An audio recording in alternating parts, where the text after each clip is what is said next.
नमस्कार। डीएलएड प्रथम वर्ष विषय हिंदी और आज हम हमारी कक्षा के अंतर्गत विराम चिन्हों की चर्चा करेंगे। विराम चिन्हों के विभिन्न प्रकार जो कि आप लोग जानते हैं, लेकिन हम विराम चिन्हों से संबंधित कुछ नियम है उसकी चर्चा करेंगे कि विराम चिन्ह जब लगाए जाते हैं, हम विराम चिन्ह जैसा हम देखते हैं उसी प्रकार हम लोग लगा देते हैं, लेकिन इसके भी कुछ नियम होते हैं और उन्हीं नियमों के आधार पर विराम चिन्ह लगाए जाते हैं। ये हम लोग चर्चा करते हैं विराम चिन्हों की। तो सर्वप्रथम परिभाषा देखेंगे विराम चिन्ह।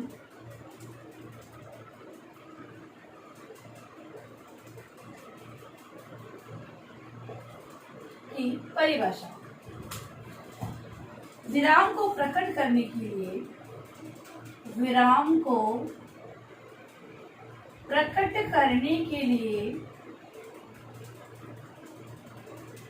प्रकट करने के लिए हम जिन चिन्हों का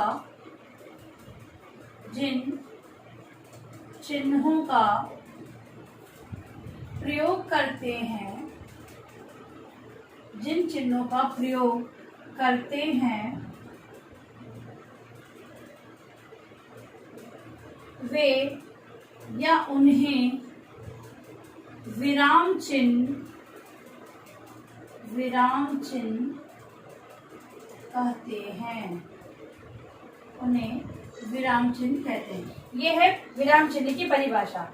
सर्वप्रथम हम देखेंगे पूर्ण विराम। ठीक है, जिन चिन्हों के आधार पर हम विराम को प्रकट करते हैं वे विराम चिन्ह कहलाते हैं। अब हम देखेंगे विराम चिन्हों के प्रकार। तो सबसे पहला है पूर्ण विराम। सबसे पहला क्या है? पूर्ण विराम। सभी जानते हैं पूर्ण विराम कैसे लगता है। ये इस प्रकार से, ये चिन्ह है पूर्ण विराम का। ठीक है, पूर्ण विराम का ये चिन्ह है। अब परिभाषा और इसके प्रयोग के बारे में हम बात करते हैं। तो पूर्ण विराम का शाब्दिक अर्थ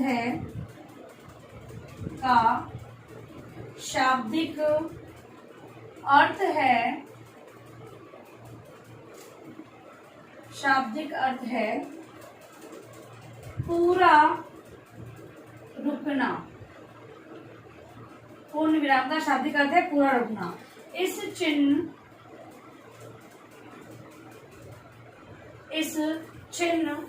का प्रयोग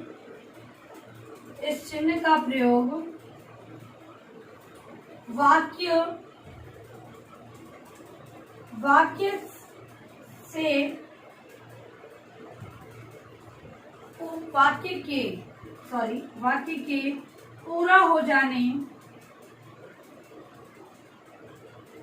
इस चिन्ह का प्रयोग वाक्य के पूरे हो जाने पर किया जाता है। वाक्य के पूरे हो जाने पर किया जाता है। ठीक है, तो इसका उदाहरण लिखेंगे जैसे मेरा भाई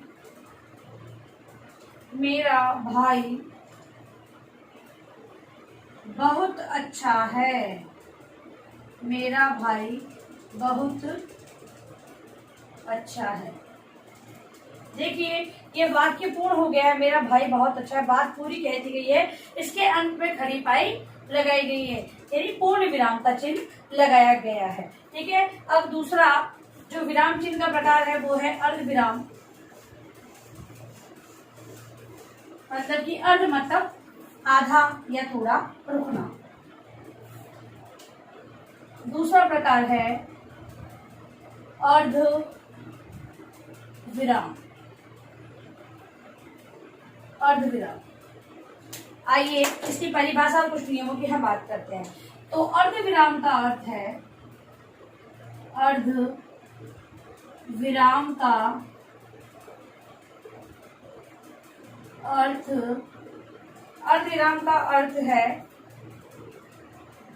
रुकना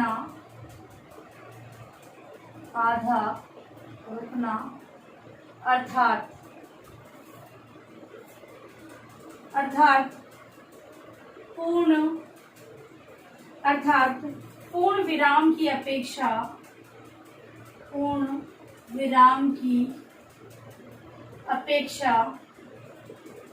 पूर्ण विराम की अपेक्षा कम देर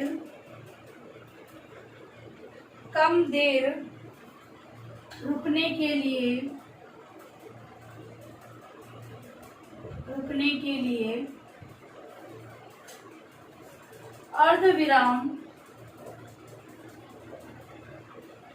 अर्धविराम का प्रयोग किया जाता है। अर्धविराम का प्रयोग किया जाता है। इसके प्रयोग के कुछ नियम हैं। इसके प्रयोग के कुछ नियम हैं जो इस प्रकार हैं। इसके प्रयोग के कुछ नियम हैं जो कि इस प्रकार हैं। अब हम लोग बात कर रहे हैं अर्धविराम। अर्धविराम के अंतर्गत आधा रुकने की बात की गई है। तो आधा रुकना, अब आधा रुकने से हम क्या मतलब लेंगे? पूर्ण, यानी तो वाक्य पूर्ण होने का। अब आधा रुकने के लिए कुछ नियमों की बात कही गई है, उन नियमों की चर्चा हम करेंगे। और अर्धविराम है जो कि इस प्रकार से लगता है। अर्धविराम का चिन्ह, ये अर्धविराम का चिन्ह है, ठीक है। तो अब इसकी बात, हम नियमों की बात करते हैं। तो पहला नियम है छोटे नियमों को ध्यानपूर्वक सुनेंगे, क्योंकि हमारा जो प्रश्न बनता है वो विराम चिन्हों को नियमों के सहित हमको समझाने का बनता है। केवल विराम चिन्हों के प्रकार के नाम और उनके चिन्ह नहीं बताने, उसके बारे में पूरी जानकारी हमें देनी होती है। इसीलिए आपको नियम भी ध्यान रखने होंगे। छोटे दो से अधिक वाक्यों की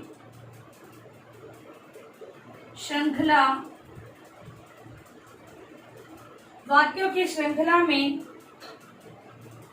जो एक वाक्य पर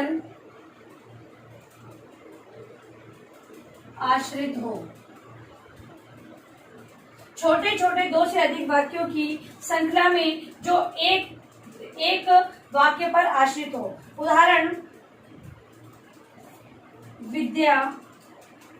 उदाहरण देखेंगे। विद्या विनय से आती है। विद्या विनय से आती है। विराम चिन्ह, विनय से पात्रता, विनय से पात्रता, पात्रता से धन, पात्रता से धन, धन से धर्म, धन से धर्म और धर्म से सुख की प्राप्ति,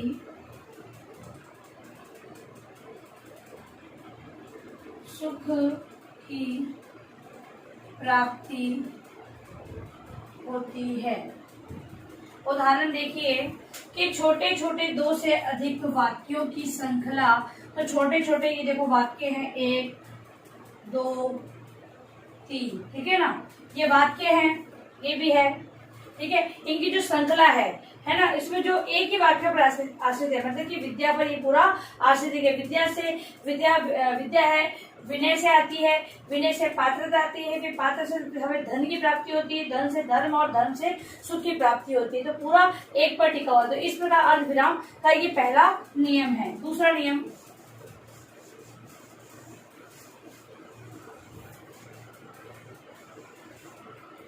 अर्धविराम का दूसरा नियम है, ऐसे उपवाक्यों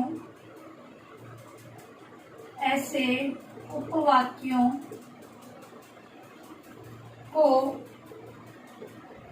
पृथक करने के लिए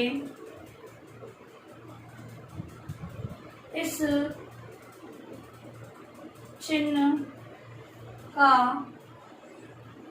प्रयोग, इस चिन्ह का प्रयोग किया जाता है जो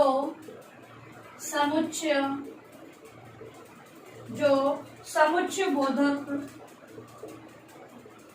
से बने हैं।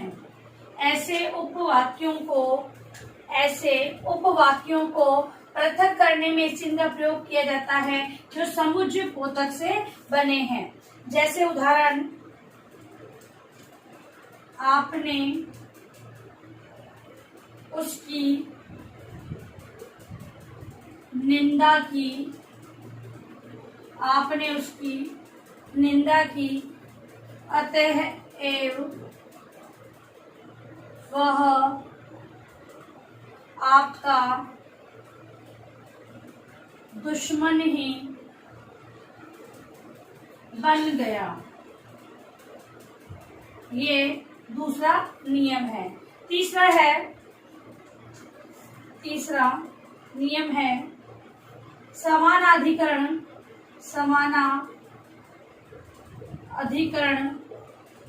समानाधिकरण उपवाक्यों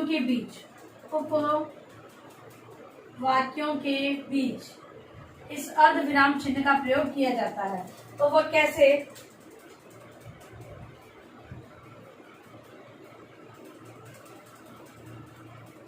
सूर्य पृथ्वी से बहुत दूर है। सूर्य पृथ्वी से बहुत दूर है। वह पृथ्वी से काफी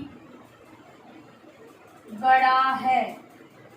इस प्रकार के जो समान अधिकरण वाक्य होते हैं, उपवाक्य होते हैं, उनके अंतर्गत इसका प्रयोग किया जाता है। इसके अंत में एक लास्ट जो नियम है इसका, वो हम बात कर लेते हैं।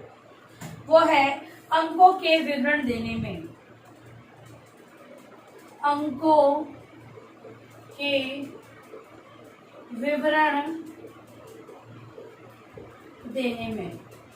के विवरण देने में इसका प्रयोग किया जाता है। जैसे भारत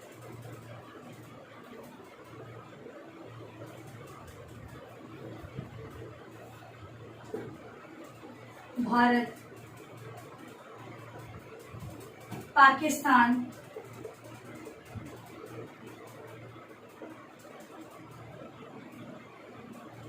जापान, इस प्रकार से अंकों का विवरण देने में भी इन चिन्हों का प्रयोग किया जाता है। अब है अगला नियम है अल्पविराम। अगला जो चिन्ह है वो है अल्पविराम। तीसरा विराम चिन्ह है हमारा अल्पविराम। अल्पविराम का चिन्ह इस प्रकार का होता है। अब इसकी परिभाषा, वाक्य के बीच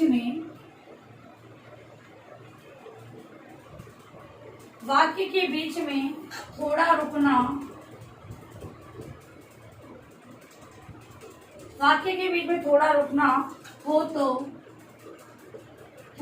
हो तो इसका प्रयोग किया जाता है। वाक्यों के बीच में थोड़ा रुकना हो तो इसका प्रयोग किया जाता है। हिंदी में अल्पविराम का प्रयोग सबसे अधिक होता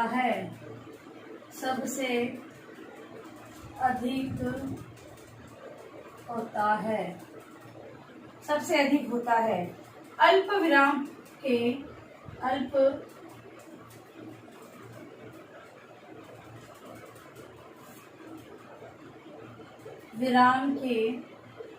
प्रयोग के कुछ नियम इस प्रकार हैं। इसके भी कुछ नियम है जिसकी चर्चा हम लोग करेंगे। पहला है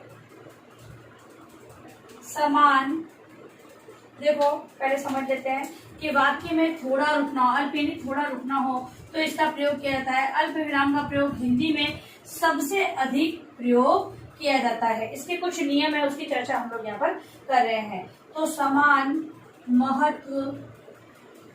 महत्व के शब्दों समान महत्व के शब्दों को अलग करने के लिए कैसे? तो उदाहरण है राधा मोहन सोहन और राघव आए हैं। यहाँ पर इन सभी का महत्व समान है, ये समान प्रकार से व्यक्तियों की बात की गई है, तो इसीलिए यहाँ पर अल्प विराम का प्रयोग किया गया है। अब इसका जो अगला नियम है उसकी चर्चा हम लोग करेंगे। अल्प विराम का अगला नियम जो कि है किसी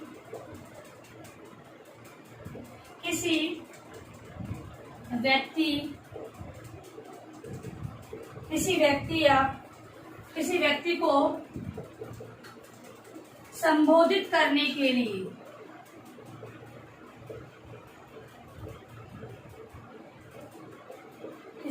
को संबोधित करने के लिए कैसे?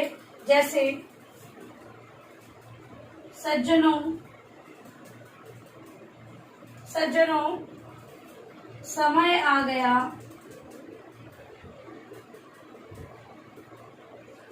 गया है, सावधान हो जाओ।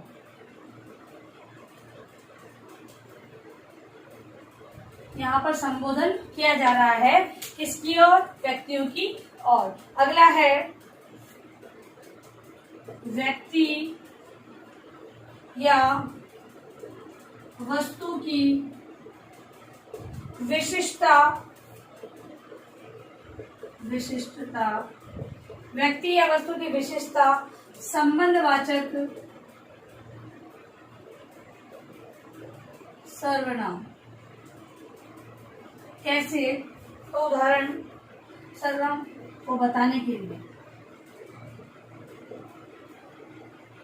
जैसे उदाहरण है मेरा भाई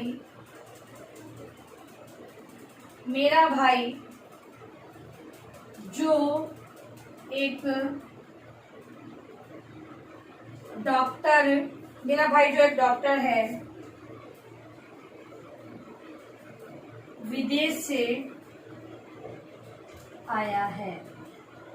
मेरा भाई जो एक डॉक्टर है विदेश से आया है, इसके अंदर इस नियम का उपयोग हो रहा है। फिर है अगला नियम जो कि है वाक्य में वह, यह, तब, तो, या अब इत्यादि के लुप्त होने पर। देखो इसका प्रयोग वाक्य में वह, यह, तब, तो या अब इत्यादि के लुप्त होने पर किया जाता है। कैसे? जैसे कहना था सो कह दिया। कहना था सो कह दिया, तुम जानो। तो यहाँ पर आना चाहिए अब तुम जानो। कहना था सो कह दिया, अब तुम जानो। तो यहाँ पर अब क्या हो गया? अब लुप्त हो गया इस नियम में। और आखिरी जो नियम है इसका,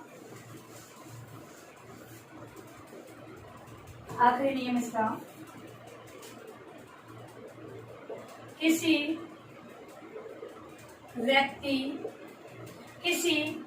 व्यक्ति की उक्ति के पहले उक्ति के पहले इसका प्रयोग किया जाता है। जैसे मोहन ने कहा, मोहन ने कहा। जैसे मोहन ने कहा मैं कल पटना जाऊंगा, मैं कल पटना जाऊंगा। किसी व्यक्ति की उक्ति के पहले इस अल्प विराम का प्रयोग किया जाता है। तो आज हम लोगों ने देखा ये जो नियम थे, एक नियम और है, बस हाँ नहीं, बस हाँ नहीं, सचमुच, सचमुच, अतः, वस्तुतः, अतः वस्तुतः, अच्छा, जैसे, शब्दों से, जैसे शब्दों से, आरंभ में, आरंभ में होने वाले वाक्यों में। ये जो हाँ से शब्द शुरू हुआ है, नहीं से, ठीक है, हाँ नहीं, सचमुच, अतः, वस्तुतः, अच्छा जैसे शब्दों के प्रारंभ होने वालों के अंतर्गत। जैसे हाँ तुम, हाँ तुम ऐसा कह सकते हो, हाँ तुम ऐसा कह सकते हो। तो यहाँ पर हाँ के बाद मतलब कि प्रारंभ कहाँ से हो रहा है, हाँ से प्रारंभ हो रहा है, इसके अंतर्गत भी इसका प्रयोग किया जाता है। अब है आपका गृह कार्य प्रश्न।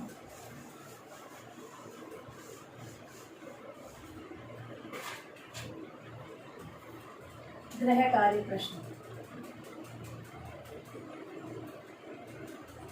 विराम चिन्ह किसे कहते हैं?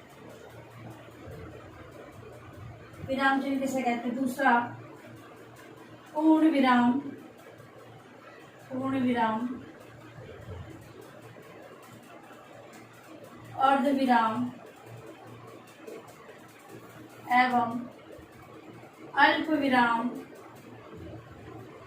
के नियमों को उदाहरण सहित लिखें। इन दोनों प्रश्नों का उत्तर आपको अपनी अपनी उत्तर पुस्तिका में लिखकर लाना है। और अंत में इस महामारी के दौर में कम से कम ये आवश्यक कार्य होने पर ही घर से बाहर जाएं। बाहर जाते हैं तो सोशल डिस्टेंस का विशेष ध्यान रखें, मास्क अनिवार्य रूप से लगाएं और हाथों को बार बार सैनिटाइज करते रहें। सुरक्षित रहें, स्वच्छ रहें। धन्यवाद।